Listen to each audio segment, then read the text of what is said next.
Well, it's a beautiful day.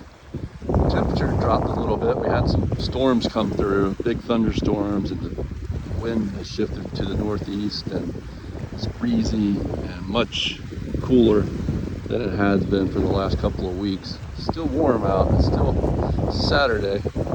Anyhow, it's this is just a beautiful thing to open your eyes and feel the wind in your face and to enjoy nature. It just does so much for us from a health point of view. Um, and our brain has all these signals in it, and one of those signals comes from a chemical that we produce called dopamine.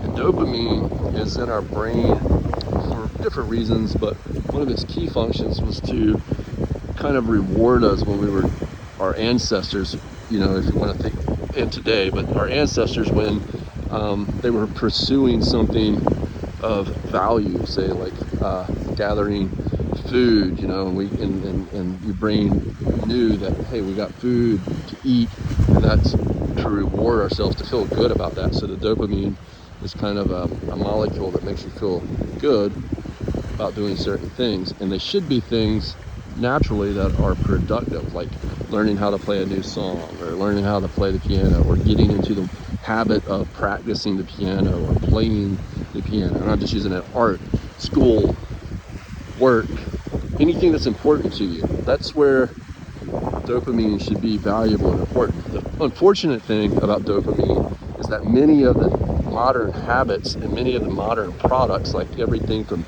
social media to bad things that we eat and drink, to things that we watch on TV and on the computer, to even kind of like activities that we do, even shopping.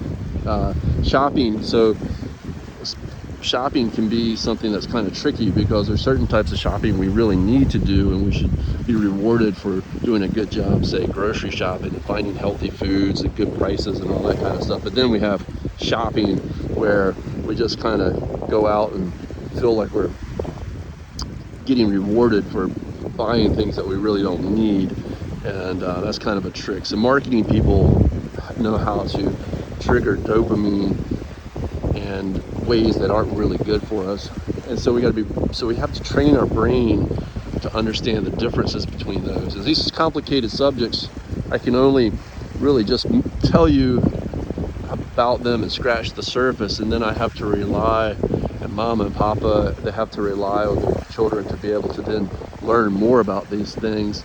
And it's a practice. But things like yoga and meditation, they're part of what they do, is they try to help us take control of our brain so that we don't get tricked as bad.